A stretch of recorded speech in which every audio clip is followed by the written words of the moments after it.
Hi, I'm Peggy Farron. You're watching the Understand Photography Show, where we talk about travel, nature, and fine art photography. Welcome to the show. Today we're going to talk with professional photographer Charlie McDonald about using event photography to further your career as a photographer, any type of photographer.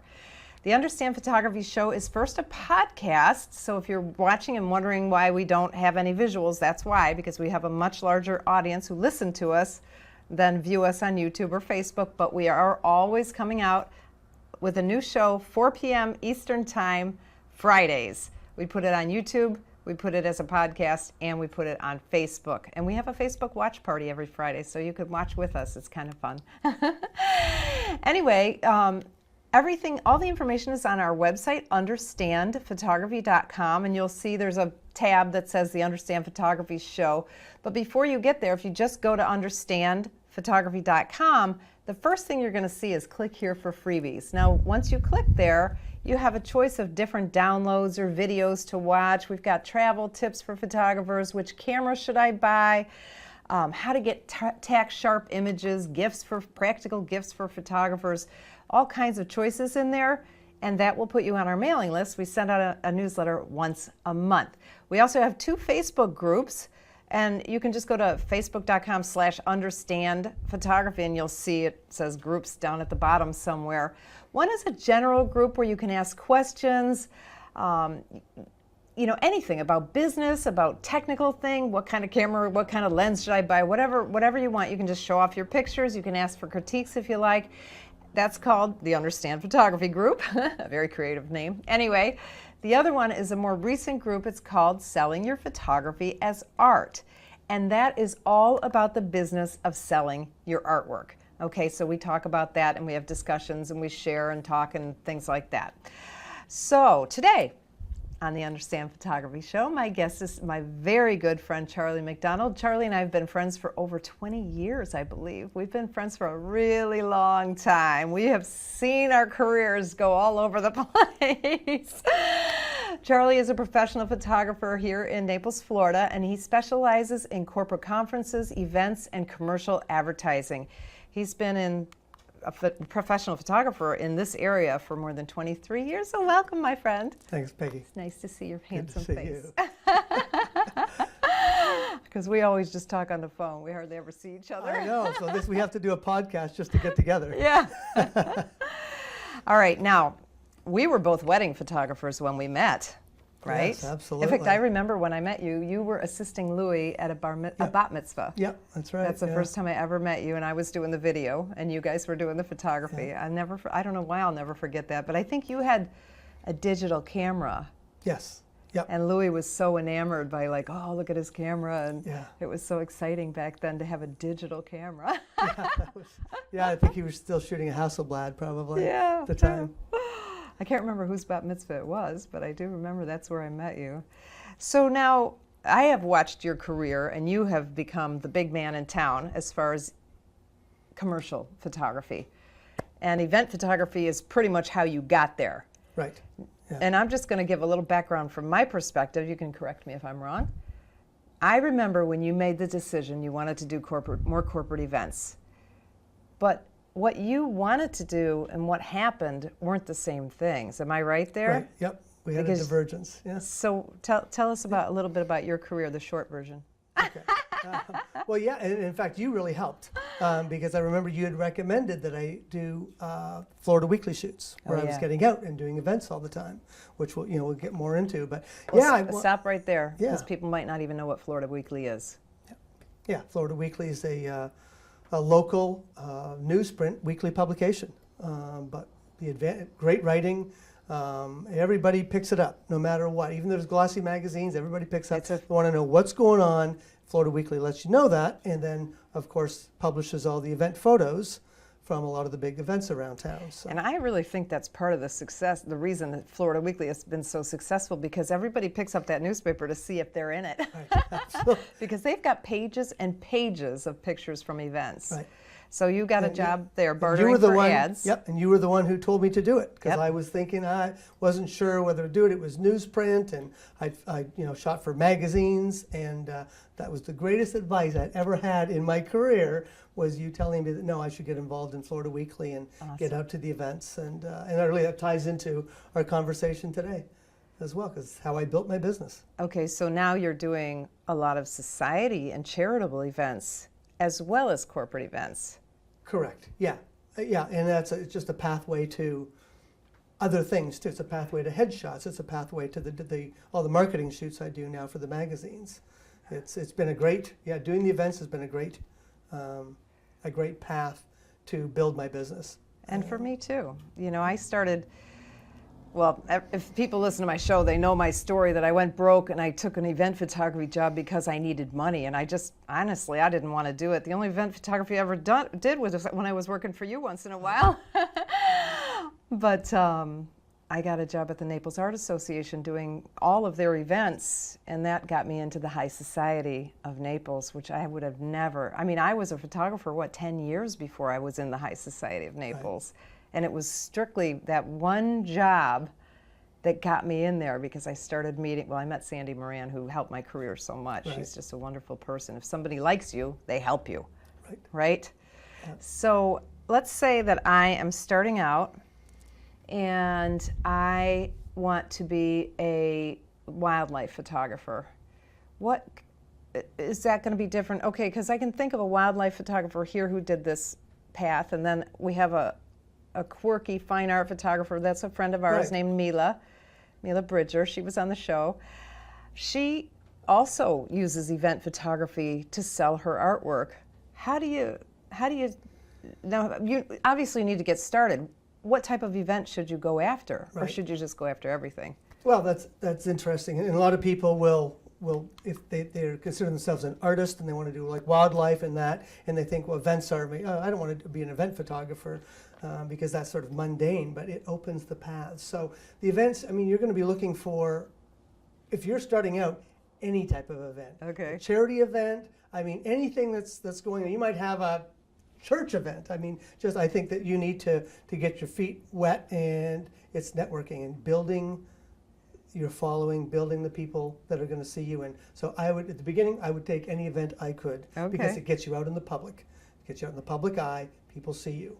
And then the more events you do, the more they see you, the more confidence, and then you can kind of subtly work on growing the relationship, and they'll say, oh, well, you're a great wildlife photographer, so but any event to begin with, just get you into the public, networking. Now, both of us got a big jump in our career because of Florida Weekly and what they do actually in this area, because I learned, I got my friend Tom a gig with Florida Weekly over in Palm Beach, and they did it completely differently than we do here.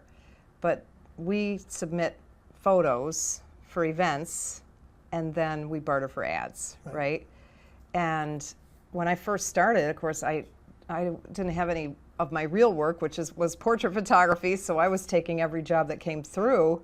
So I was doing every event, but I wasn't getting paid. But the nice thing about it was they were half-an-hour jobs. Right.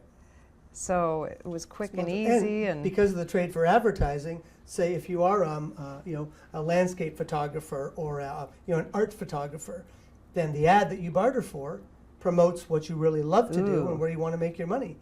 So newspapers, even little tiny local newspapers that you think aren't that big of a deal, if they're in business, they've got readers, right? Yep. So that might be a good way to start, is, approach the newspapers. Yeah. Or magazines too, but magazines are a little harder to get into, I would imagine. Right. Yeah, you have to generally have a little bit more of a reputation, unless it's a small local magazine, and then you would hit up the the publisher or the editor and say, hey, I'd like to submit photos, or even a small town will have a local, they'll have some local big events. It's a barbecue event, maybe it's a country music band or something, and then you approach them and say, look, I'd like to take the photos of this event.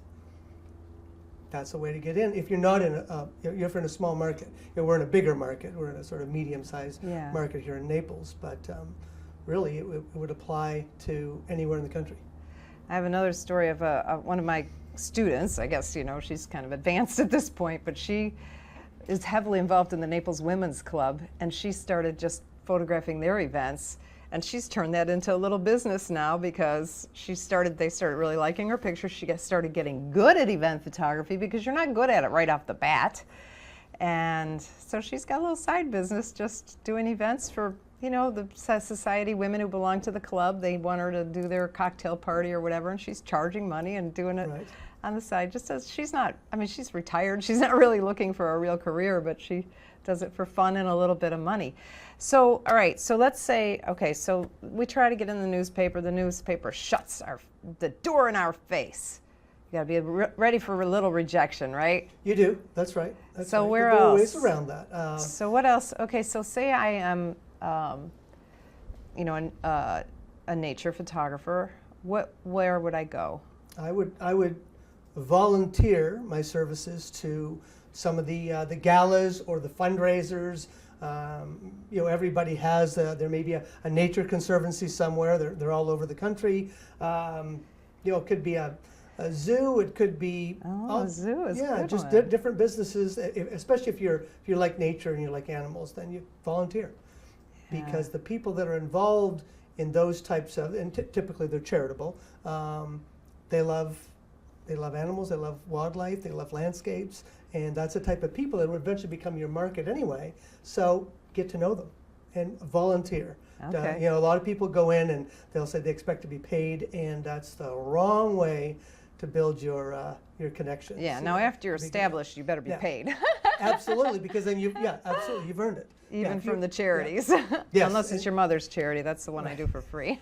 My mom. And I pick a couple. There's a couple of charities every year that I will volunteer my services completely free of charge. But the others, there's a lot of competition with donor dollars, especially here in Naples. And if they don't have good representation with good photography, then they're going to miss the boat with what they're doing. In fact, sometimes it's hard to convince them, like, you really need to spend the money on a professional photographer because that's how your website's going to look better.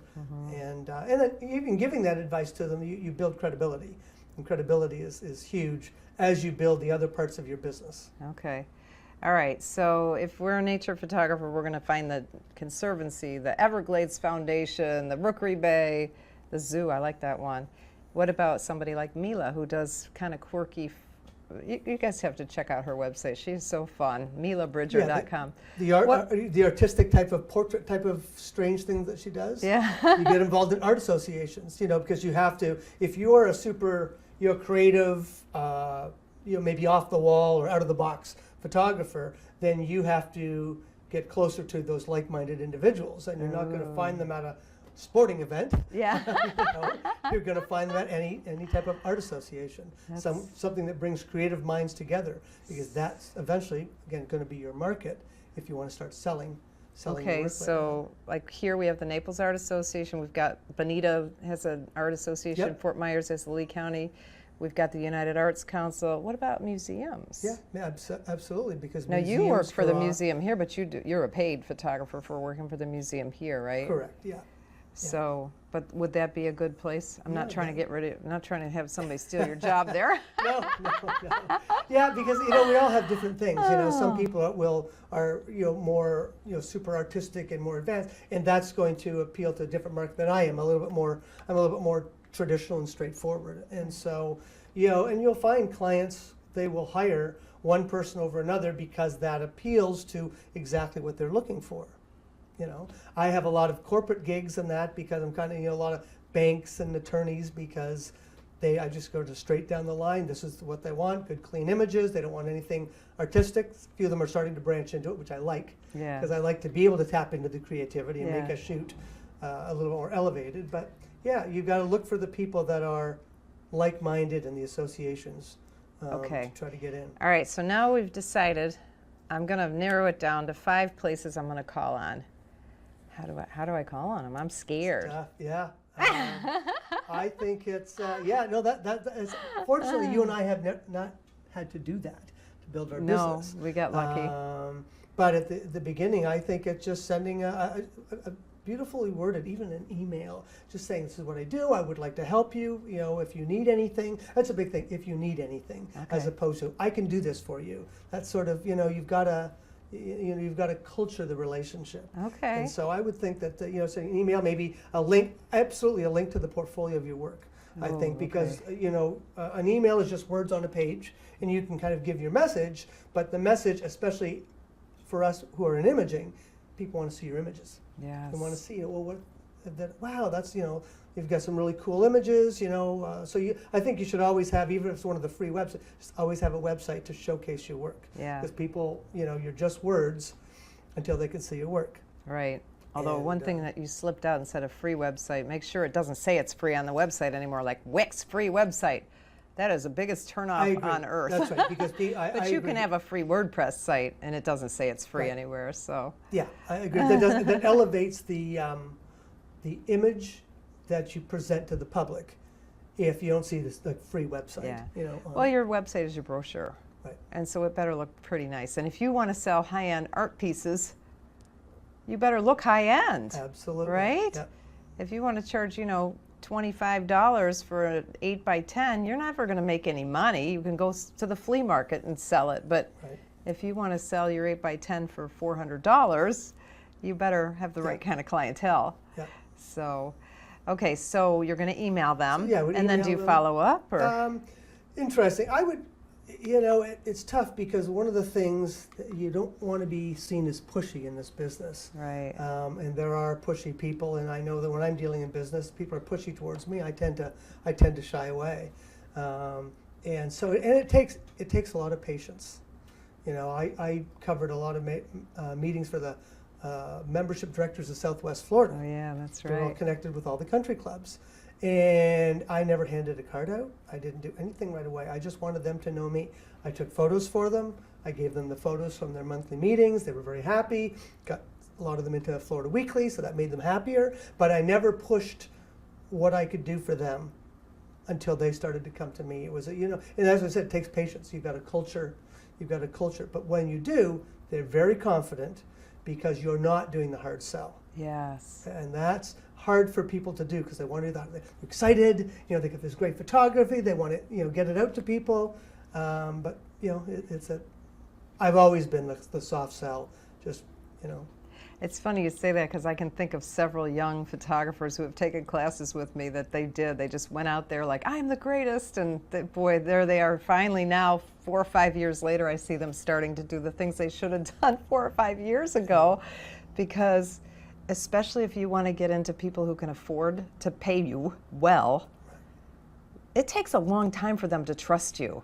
And I have a story that has nothing to do with photography, but here in Naples we have a disproportionate amount of millionaires and billionaires. So it's a crazy, weird place to live. So where I go to church, there was this one woman, I was homeschooling my son, and to me she looked like a homeschooler. I had my own stereotype even though I was a homeschooler. And, I started being friendly, and she was very standoffish with me. And I was like, I didn't even know who she was. She was nice. She, gave me her name, and I saw her every week at church. And then I started seeing her in some of the Catholic circles. Mm-hmm. And then after, I'm going to say like 4 or 5 years, she started warming up to me. And of course, now I get jobs from her and everything like that. And she's so friendly. She's like my best friend. No, not best friend, but you know what I mean? Right. She's very, very friendly. But when they're that wealthy especially, they're very, very, they're so used to people trying to be their friend and trying to get something out of them that I think you have to prove, right, like you said. You have to prove that you're not, that you're genuine and that you want to, genuine. All right, so let's go right into, so let's say that you got this volunteer gig working for the Naples Art Association. And the easiest way to get in there, or an art association, is to actually join the association and become involved, go to the openings, get to know the people, and then say, hey, maybe you could, actually the way I got the job, Nancy Neal had that job for years, and she used to barter for art classes for her kids.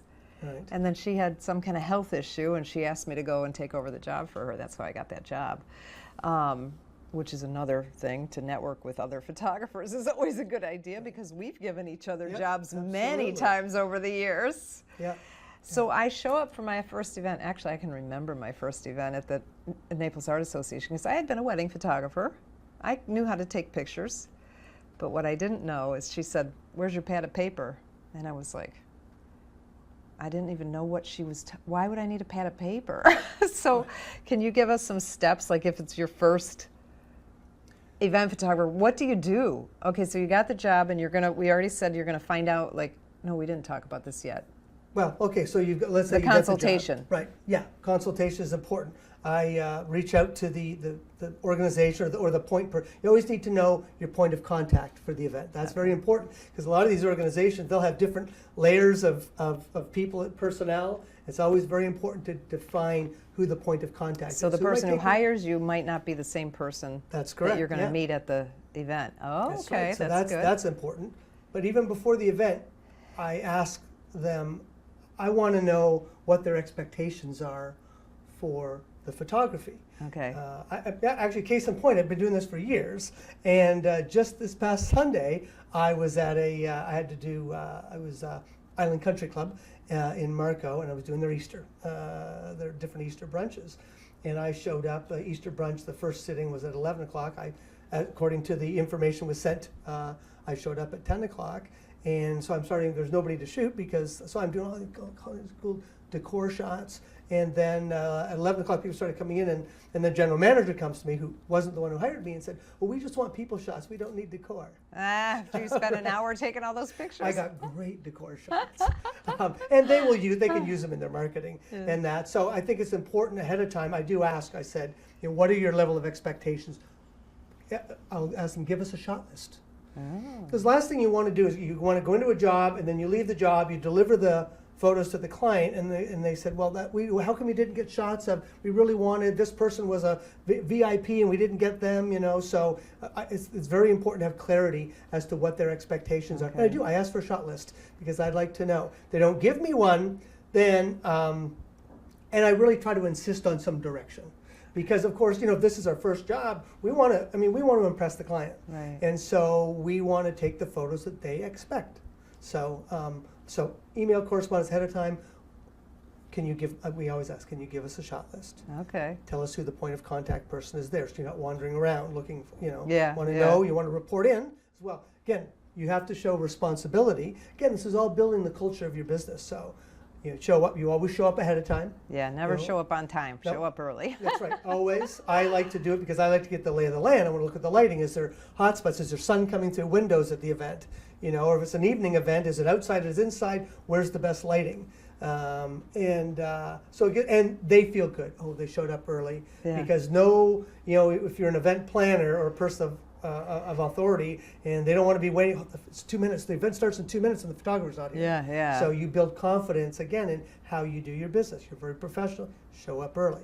Show up early. Have the shot list. Know what they expect. Okay. That's huge, because you don't want to stumble when you're trying to grow your business. You just made me think of another question, though, because Robin DiMattia is a PR person in town, and she was my boss, my first boss at the Naples Art Association, and we're friends now, so I can tease her on this. She was giving me 4-page shot lists. Believe me, and there's no way. It Yeah. It would be impossible for me to get all those pictures. So managing expectations of the customer is another thing. So that's a great reason to get the shot list ahead of time. Right. Then you can And discuss then- it, and you can say, you go into an event and let's say there's 50 tables of 12 and they want table shots. But you have to get the speakers and you have to get other things, and you can say realistically. And there are times when I've said you really need 2 photographers for this event if it's an obnoxiously big shot list. So I think managing expectations is huge. Fortunately, we don't get too many like that, but it's a conversation, because She doesn't do it anymore. But that was 10 years ago. yeah, that's huge, and if it is, And but it that- also gives you an idea of what they want. Yeah, so that's the reason the consultation is so important. Yeah. Because you can set the expectation, you can find out what their expectations are, and then you can help manage them Right. if they're unrealistic, because they don't know. Right. They have no idea. Yeah. If it's, they just know, well, all these people are wanting a shot of everybody or something. So you really need to know, the main thing is who the most important people are. Right, and that's sometimes I've asked for. I need a point person there to identify, because if I'm walking into a let's say a gala, there's 300 people, and I have, let's say, 12 VIPs on the shot list. They're not wearing name tags. I mean, now I know a lot of them in town, so when you're in the business for so long, you know who they are. I don't even get shot lists anymore because They know you know, they just, yeah. But when you're new at it, or if I went, we did a shoot up in Fort Myers. Again, that's not my circle. Circle's Naples. I didn't, I hardly knew don't know the anybody. So you people. ask for a point person because you can't be expected to be identified the people in a group of 300. So that's again, that shows your professionalism. You want to do a good job for the client. You want their expectations to be met, but in order to do this, that I know comes with experience, but Right. you may as well get experience right off the bat and just say, I don't know who these VIPs are. Do you have somebody, a volunteer with a charity who knows a lot That's of them to great. identify? That way, I can make sure that I have the photos of the right people that you want. That's So, great. That's great advice. Yeah. That's great advice. So, what about personal goals? Do you ever set personal goals for an event? well, So you go in, you know what the customer's expecting because you had a good consultation. First you got the job, then you had a consultation. So you show up 15 minutes early and you know that you have to do what they want. Do you ever think about what you want? yeah, I do. Especially when I used to do a lot of weddings and even a corporate. Sometimes corporate events can be kind of traditional. I might say boring. I mean, I love doing them because I learn. So I love. You love them. But what I try to do to increase sort of my art and to sort of for my creativity is I try to take one or two really artistic, cool shots. The client, it might not even appeal to the client, but I want them for my portfolio. Yeah. Let's say, I would do just something really artistic with, maybe you've got a big floral arrangement in the background and you're down on your hands and knees, and don't ever be afraid to get down on your hands and knees when you're shooting, and just do something really cool like champagne glasses, and you can see the flowers in behind. Actually, wedding-wise, they would love that. Yeah. But even with the, I'll try to get, if I love like landscape photography, let's say I'm a landscape photographer to try to build my business through events, I'll go back, and I've done this, and I'll take a wide angle shot of the whole event that just looks really cool, maybe with the architecture in the background, and that appeals to what I like to do, which is landscapes. Clients usually love it because it's a cool shot, but Yeah. it's something that they've not asked for, but it's something that I want to do for my own practice, for my own personal goals. It's funny, I just started doing that. I do panos where I stitch them later. Yeah. I never used to, I just started doing that a couple months ago. Yeah, and I do that with golf courses. If I'm doing a golf tournament, Oh, I find one of the nicest holes, and then I'll do like 3 or 4 across one of the beautiful holes with water and stone, and the clients love it. That's because awesome. nobody shoots panos. They just Yeah. do standard photos, and so again, I create a piece of art out of just like a routine golf tournament. All right, so what do you wear? That is huge, because again, people judge, rightly or wrongly, they judge on appearance.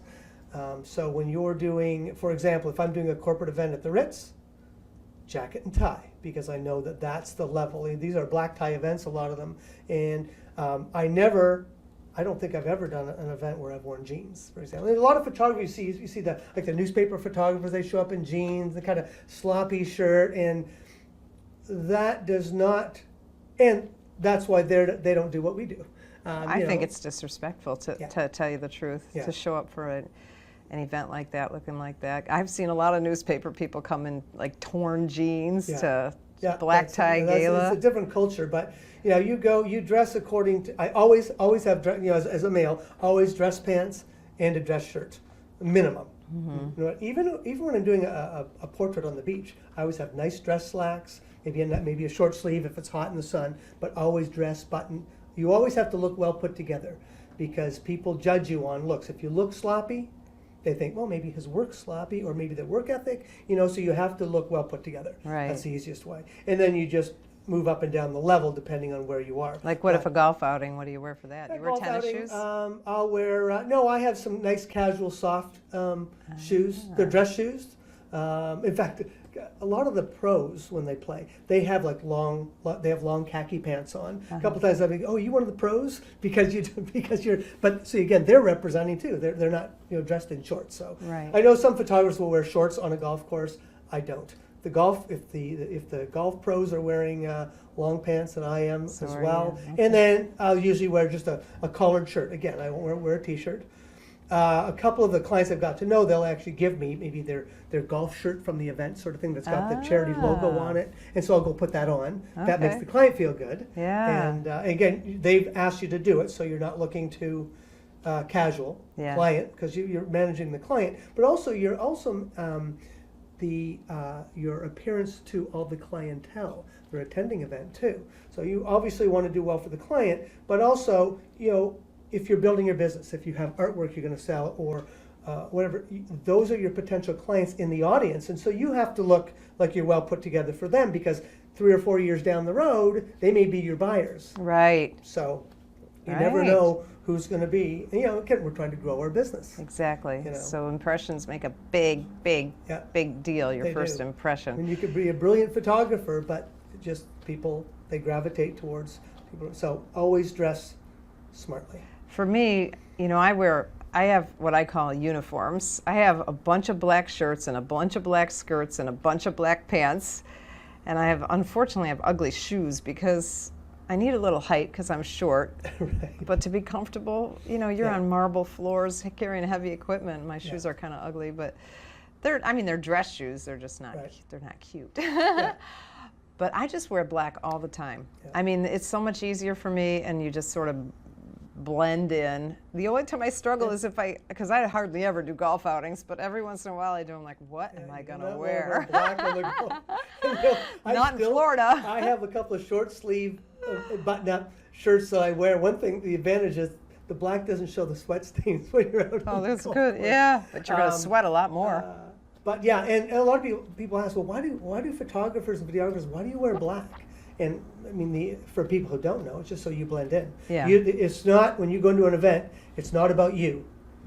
It's about them. And so you need to work seamlessly. And I've had situations where people said, we didn't even know you were there. When we saw Yeah. the photos, because you a lot of times you're discreet. You're not making a big, production. You're getting the shots you need. I mean, when I photograph at Artist Naples, they have a performance going on, and I have to be invisible because these patrons that are spending a lot of money on a ticket, they do not want to see a guy walking up and down steps taking photos. So But that's another good thing. Like in a performance, movement is distracting, and this is something that I always teach in wedding photography. I always work with an assistant, and they're not allowed to move. They have to stay in the back of the aisle where I'll move around because one person moving is bad enough, in my opinion. right. But movement is distracting, so you have to keep that in mind as well.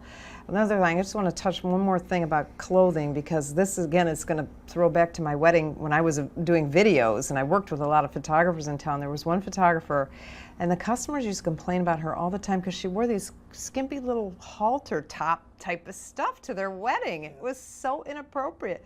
It looked good on her. She was gorgeous, and she could rock that look, but it wasn't professional.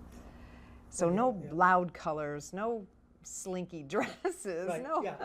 It's You got know. to be about the client and not about you. Exactly. I Yeah, love that's and- the way you have to think. Yeah, yeah, and yes, I've seen that before. I'm thinking, why? That's just so inappropriate. And you want to compete with the bride. Exactly. And that was part of the problem, I think, is this girl was hot. Yeah, no, that's right. All right, now this is a touchy subject because let's say I don't really want to be an event photographer, but I know that this is the right way to meet these people who are going to buy my artwork. How do I network with them? Because it's, in my opinion, it's totally inappropriate to say, hi, I'm Peggy Fair and I teach photography at Understand Photography, here's my card. If I'm working for someone, even if it's a volunteer, I'm not doing that. So Right. how do they know what I do? That is a tough one, and again, I'll go back to the the membership directors of Southwest Florida that I covered. I would cover the meetings all the time. They knew I was a photographer, but they didn't know anything. I never pushed anything, and then they came to me. It's. I think it's nice to get to an event ahead of time, so Okay. you get in conversation because people. One of the biggest things, we could talk about personality. You have to have, and sometimes photographers, especially if you're an art photographer, or you're, let's say, a Grizzly Adams, and you want to be in the back, you don't really like people. My brother is the thing. He's wildlife and landscape, but he would kill himself if he had to go into an event, because he's not that. But you have to get over those barriers. You have to be warm and friendly, and just talk to people. So I do like to get there early and talk to people. They see you with the camera, so they know you're a photographer. Sometimes they ask questions. Oh, what do you do? And that. So being available without being pushy. Okay. So if you're in an event and you're there early, and so you're just chit-chatting with, Right. you could chit-chat with people during the event anyway. Yeah, you But can. one thing that you are the master at is you make everyone feel important. Everybody loves you because you Well- make people feel important. I think. Yet you're also the master of the humble brag.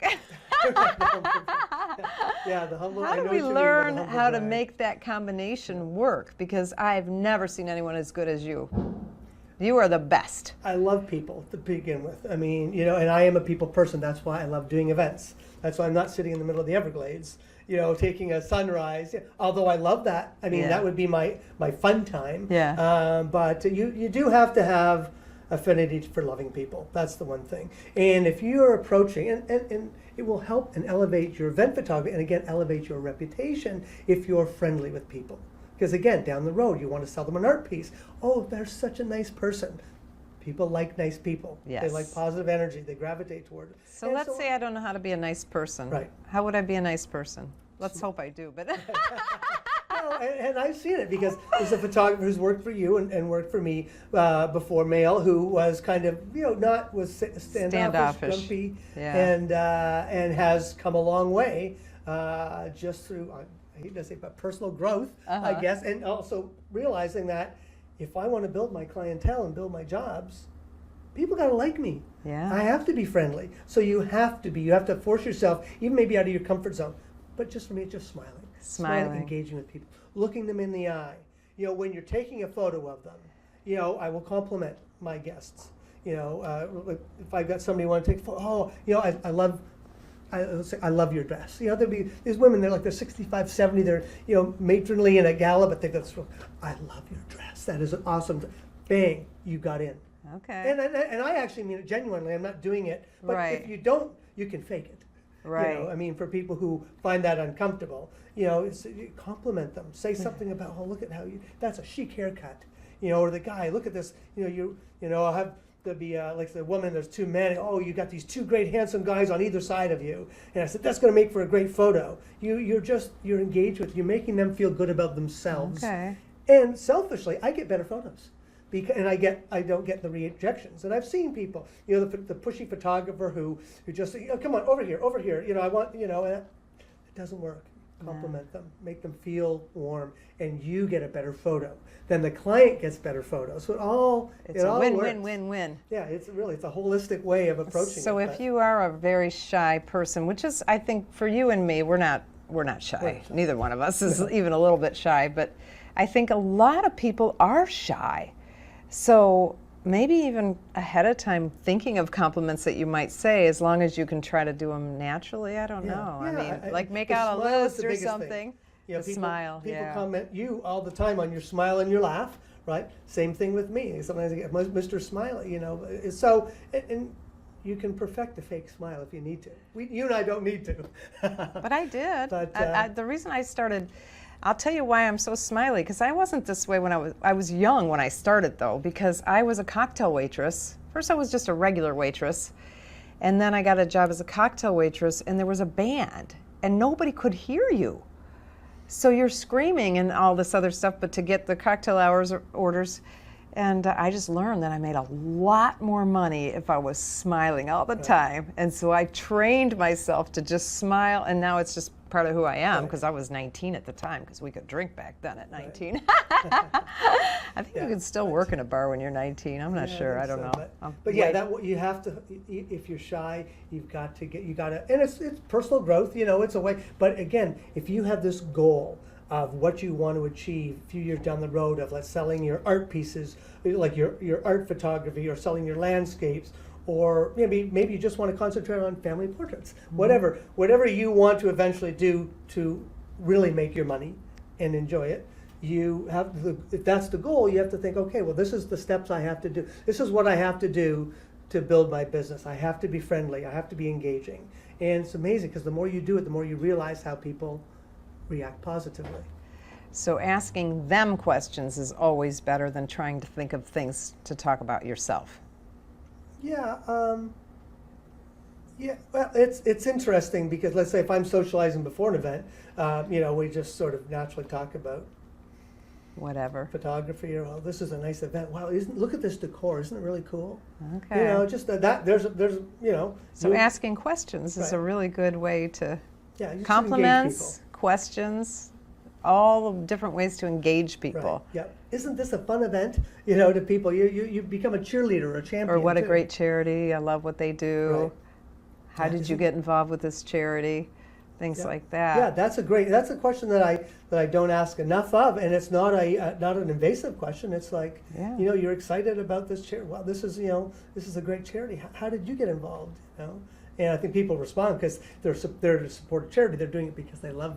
Right. Supporting it. It's a positive, and then you're actually opening the door for them to talk about it. So that I never really thought about that. What about, should I give out my business card? That's a tough thing because you don't want to seem pushy. You want them to come to you, and in fact, I don't think I ever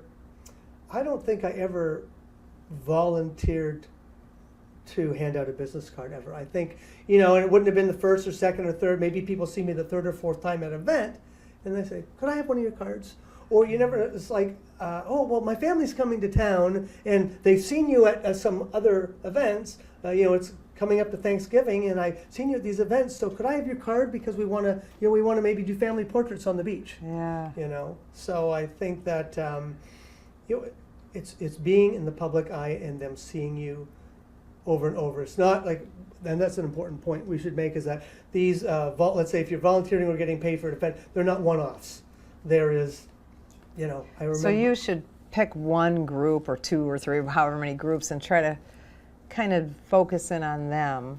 Right. That's if you're a nature and wildlife photographer. Every conservancy event that have, even they maybe got a small event, maybe it's a small cocktail fundraiser in somebody's home.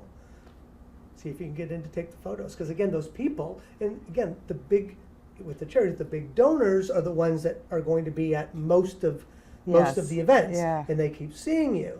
And then maybe you get into a conversation without forcing it about, oh, I've seen you at the, they say, I saw you at the event last week, or the typical thing with me now is you're everywhere, because I cover so many charities, but familiarity, seeing you. And then that's when you can get into more meaningful conversation. Well, this is what I do, but I also, because people ask, can I have your card? And what do you do? Well, I love to do pet photography or whatever. Yeah. Whatever the thing is that you really want to build. And so I have done a couple things, and they're coming to my mind while we're talking, that I didn't realize, but this is because, my next question is, how do I get names for my mailing list? The main way I get names for my mailing list is if they approach me and ask me for a card. But sometimes people will say, how do I see these pictures? And I'll say, well, you have to go to the Naples Art Association website, or they're going to share them, or whatever. And then I'll say, hey, if you don't see them, just give me an email, and I'll send it to you. And I have done that. Yeah. I haven't done it a lot, right. But I have done that. But that's a great way, because then you're building trust, you're building that familiarity. They feel more comfortable with you because you want to take care of them. Yeah, and so a lot of people will say, they'll hand me their card and say, send me that picture, which at this point in my career, I don't accept that, but in the beginning I would. Right. This point in my career, I hand them my card and say, if you email me, then I'll send it to you. But if you give me your card, I'm going to come home with a stack of cards, and I'm not going to know who you are. I agree. That's exactly what I say. You have to put the onus on them, because then we get burdened. And when you're a new photographer, you don't have a lot of, let's say, business in that. You can do that, but the whole goal is to be really busy and to be fully engaged, and there's no way you have time. That's right. Great way to, here's my business card. Yeah. If you'd like to see if them. they ask, but they have to ask me. Yep. How do I see these pictures, Right. or can I get a copy of this picture, or something like that? I'm not. A lot of people will hand you the card just for the name, you know, because you need to, not all events, but a lot of events that, back to the pad of paper, Right. I had to take down their names, which I had never done that before. I'd never done an event before. So she gave me little scraps of paper, and she's like, you have to go get all these people and get their names. Oh, and you better make sure you spell their names correctly. Absolutely. Yeah. The names are the most important thing to people in the world. Jeez. Yes. Jeez. All right, what about social media? Now, you have been getting really good at social media. Social media takes a lot of time, and that's another reason why sometimes if it's a really cool event I go to, I try to get there maybe 20 minutes ahead of time, because then I can go with my iPhone and I can make a couple decor shots, the name of the charity, a couple really cool shots, and so then I can do a posting of where am I, what am I doing, and you've seen it, and it's funny because I only probably only post 25% of what I actually do because it takes so much time. But social media, that's right. Again, you're building your credibility, you're building your reputation. That's all I do it for. I do it because I want the business to grow, and I want people. Wow, he's there. Man, we got to hire this guy because he was just working with that person, and so that's what the social media does. Well, it makes you look important. It gives you the credibility. And then. And if you're doing Facebook or whatever, you can have some of your artistic other cool photos too. So it's a little soft sell, because then people see, oh, it's not that. Oh wow, look at those photos. So you can kind of get what you love to do out to the people if they're, looking at your Facebook page. If they look at your Facebook page.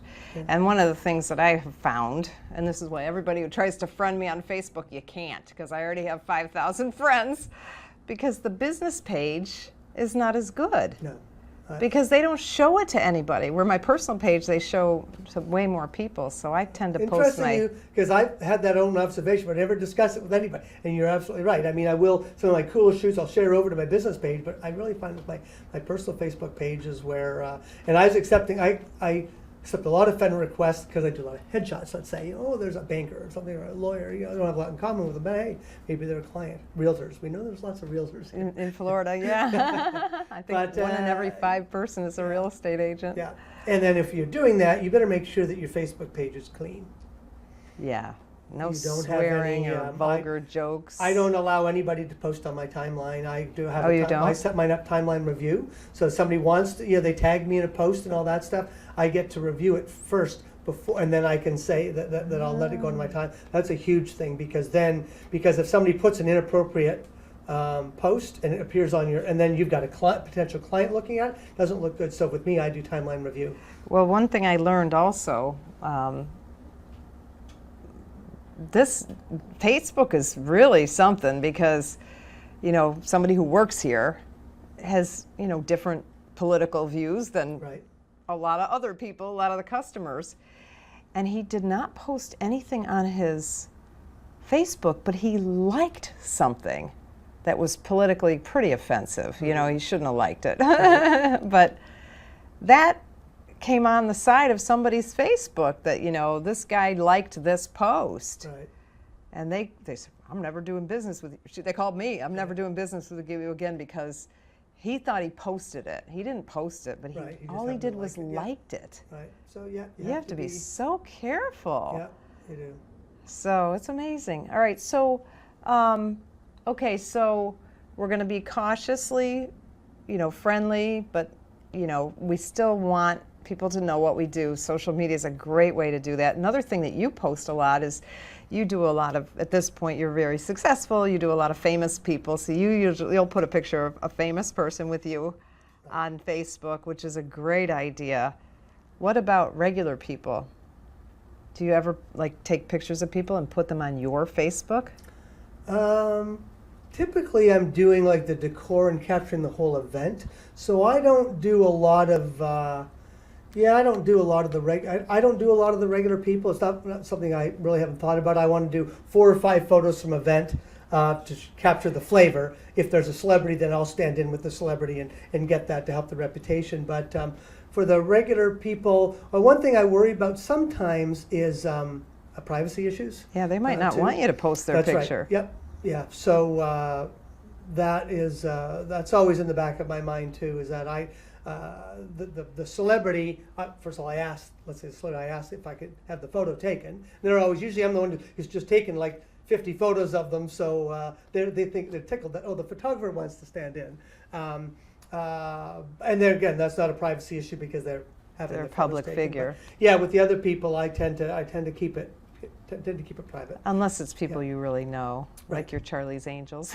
Right, yeah, exactly. Yeah, you've got your big followers, your big fans or something like that, and they are. And who regular are the people. Charlie's Angels? Go ahead and Well, tell the audience about that. Well, I was just from a bachelor auction, I think 5 years ago for the Cancer Alliance of Naples. I was not the photographer, but I was participating in the charity. You were Again, the bachelor to I be was auctioned. One of the bachelors. Yeah, yes, and I just had a group of. They were just again. This was part of how your photography can build your social circle as well. Because again, this was the membership directors of Southwest Florida. Because I did their meetings every month, got to know them even before I built business with them, and then you build these personal liaisons, and so they ended up the whole table of them.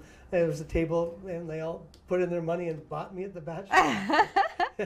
And so they got dubbed the Charlie's Angels. Yes, that's right. And then we did actually part of what the bachelor package was supposed to be one person, hair and makeup, fashion shoot in the studio, limousine service, champagne, and all that stuff. But when you have 12 people buying you, Ooh, gets a little expensive. I had to take care of 12 women in one night. Ah!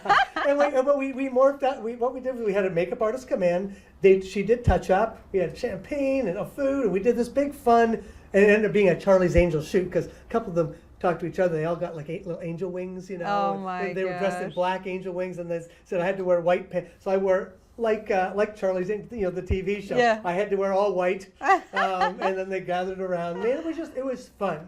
But it's interesting because that has also helped business connections.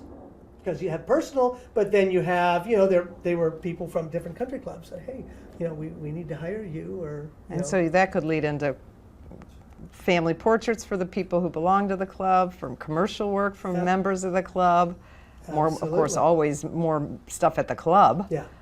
It's always good. Yeah, there are so many different ways even now I could grow the business. So many avenues that are open to us when we do events and we work with country clubs, but it's having the time to do it.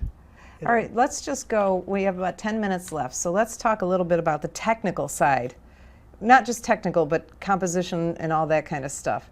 What do you need to know as an event photographer? Yeah, that's huge. Because you have to take good pictures. We just kind of glossed over that.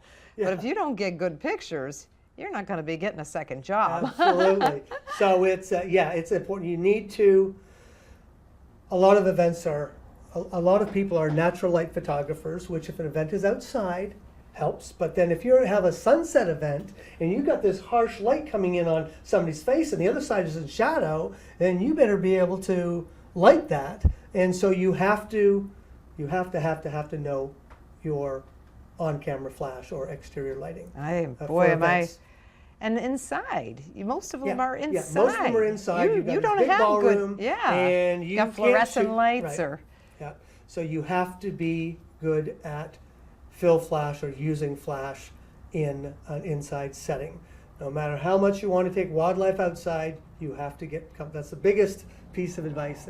Get familiar with And your that's flash. exactly my advice And too. not the on-camera flash that flips a up. little pop-up. You need a Right, real because one. then you get red eye as well, especially if you're shooting long distance. Even with my 8200, sometimes I'm shooting somebody on a podium. If my flash is not up on a bracket, then I'm gonna get that, and that's after years of experience. So you have to know how to use flash. And I tell you what, you have to know it. Because there's a young woman who works for both of us, and I used to get in arguments with her because she was watching all those mommy blogs, and they're like, oh, you should never point the flash directly at somebody. I said, it has a diffuser on it that's not direct flash if there's a diffuser. So she was bouncing, and bounce flash is a Maybe you have a real black ceiling. art. A lot of these places have black ceilings, so the bouncing is not bouncing off anything. Or in the case that I use her pictures in an example in one of my classes now. She bounced the flash, so where's the flash coming from? overhead. Overhead lighting on a portrait is terrible. She had Dark those eye young socket. 25-year-old beautiful women who looked like old hags because they had dark circles and their marionette lines were all amplified from the flash that was coming off the ceiling onto them. You have to really learn flash. I mean, not just like how to, Right. turn it on and off, but how to bounce it correctly or don't. I don't bounce flash hardly ever. I use a nice diffuser. In fact, anyone who works for me, including that young woman, they have to have that Gary Fong Right. cloudy light sphere. Or the knockoff, because the knockoff's a lot less money, Right. but it's the Gary Fong cloudy light sphere. I love that thing. Now you don't use it though. You use I a don't. I different. used it just to stuff in diffusers on Okay. my flash. But then I'm, because I'm doing it for a long, I'll look sometimes. If I'm here, I've got a wall here. Sometimes I might bounce off the wall. Typically, when I'm doing, let's say, portraits, events, you're moving so fast, you have to keep it. You can't very artistically light at an event because you have to take so many photos. Right. And everybody's a moving target. And you're walking around, and so you Yeah. need an on-camera flash. Yeah. What about camera settings? Yeah, I know mine's. I mean, it depends on the quality of your camera, and that I know that I can get better light if I'm shooting at, let's say, f2.8 shallow depth of field. But if you've got 2 people or 3 people, you run the risk of that one being in front of the other and them not being in focus. And I almost always, my camera settings, yours might be different. I'm shooting at f5.6, so I get a little bit of depth of field because if the group, if I'm shooting a big group, I have to go up to f8 because I got, let's say, maybe got 12 people, and some people are curved this way, and again, with event photography too, you don't have a chance sometimes to spend 15 minutes lining up a group of Right. people. It's a different kettle, so you have to sort of run and gun. So I know that my settings are always 1/125th. f5.6, and then my ISO is at 1600. Sometimes it's at 2000. I can walk into any situation. My flash is like a 1/16th power because of my camera. I can walk in. I can pull in some ambient light with that, and yet the flash will nicely illuminate them to separate them from the background. See, now that's something that the settings are almost identical for me. I usually am at f4 or f8 for a group. Right. Those are kind of my 2 big, sometimes 5, 6, depending. If it's 3 people, I'll put it at f6. My camera, my shutter speed is like 100, so very similar. My ISO varies, usually 1600 or 3200, that's it. But I'm still metering on the negative. So my flash is in most of the time in TTL. So my flash is in automatic, basically. Right. I know you always shoot with your flash in manual, which I think you need to know how to do because sometimes there's going to be mirrors or glass and your TTL is not going to work, and you have to know what to do because that's happened to me. Right. It's part of my stories about the times those have happened to me. I'm like, oh my gosh. But my settings are almost exactly the same as you yours. walk in, you just after you're doing it so many times, you just know. I can walk in now to an event, take my first shot, and it's like right on. Yeah. And it takes time, but you just write those settings down. I have photographers that I've taught, and I say, well, here's the settings. They'll say, right. And so when you walk into a situation, That's exactly what and I then you play around. Sometimes if the group happens to be, because I do shoot, I'm manual flash 99% of the time. So I know if I'm like 10 feet away from a group versus 5 feet away, I have to adjust the flash. Or I'll do a quick, sometimes if I don't mess around, I'll just do a quick depth of field, like I'll go from f5.6 to f8 if somebody happens to be right in my face, just so I know that I'm, but I tend to try to bring the flash down because I do want to bring in some ambient light. But yeah, the quality of the photos you have to have good photos for the client. Yeah, you do. What about the posed shots? How do you, because that's one thing you just said, you don't have time to pose, but there are little things, right? Yeah, absolutely. I mean, I always turn, let's say, it's a lot of couple shots at these events, Right. and that I always turn the shoulders in so that you've got a little bit of a V formation. It just looks so much, it's not much more pleasing. You never want to photograph, a woman facing straight to the camera. The guys can get away with it, not a woman. You also, a little thing that I even have to remind some of the people who should know here in town is that, let's say you're doing 2 or 3 people, and the women, they want to hug each other. No. Never flattering. That's right. I try to train everybody in town. That is never flattering There's with about both 2 your or 3 arms women out. in town who are so slender they could do it. But other than that, you drop the Even arm. with It's the more men. elegant. Yeah, it's more elegant turn to the camera, turn one shoulder a little bit to the camera, got an angle. It's so much better. You know, when we do our headshot, same thing. You know, you want that angled shot. And these people, you know, some of these people are used to spending a lot of money on very expensive photographers in like New York or Miami and that, so they know. Some of them know how to pose, others know. It's just a gentle, come together. Louis Venn was great. We do 250 family portraits in a day, at the Ritz-Carlton. I learned how to pose real quick then. Get the heads in together, short people to the front, top people behind. Don't let anybody, if I do have a big group, I ask the people, if somebody's slightly cut off, like I like to see the chin. So I said, go up on your tiptoes. And that's just a quick way without trying to take too much time. Okay, guys in the back, 1, 2, 3, up on your tiptoes. Much better. That's shot. great.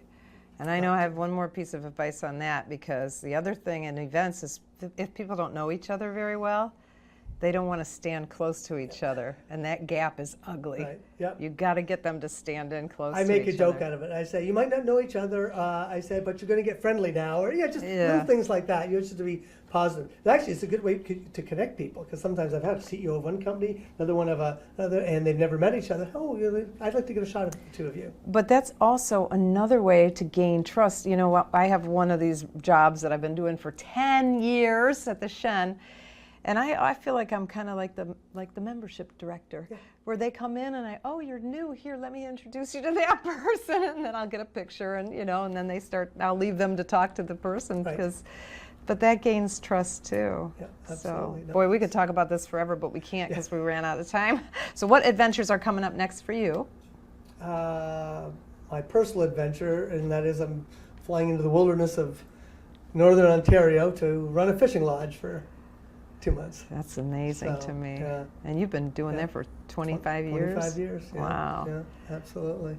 But you can do that. That's a nice thing about this job, because we live in a seasonal area, that you can take the summer off and it's not going to affect your business. Right, yeah, no, absolutely. And Although you don't take the summer off anymore, but you used to back when I first met you, but now you have people. Fortunately I do. He's got people. So what's your website? CharlieMcDonaldPhotography.com. Is that MacDonald or McDonald? It is MC. Okay, CharlieMcDonaldPhotography.com. Yes. And your email is info@CharlieMcDonald, because every time I type an I, that comes up. Info@CharlieMcDonaldPhotography.com. Thanks for being on the show. Awesome. It was fun. Again, because I forgot to say that he was on the show like 2 years ago, right? Yeah, Didn't we do a food photography? Yeah, food photography, travel photography with food, yeah. Yeah, we have to look up that episode, and Heather will put it in the show notes. I hope you would all do us a favor and write a review on iTunes. iTunes is the place to write a review for us, because the podcast is where we get most of our audience, and of course reviews help us come up in the search engine, so really appreciate it. If you have suggestions, I've had a few people take me up on this. If you have suggestions for topics or guests, please email me at Peggy@understandphotography.com. I'm Peggy Farron. Thanks so much for watching this episode of the Understand Photography Show. Get up!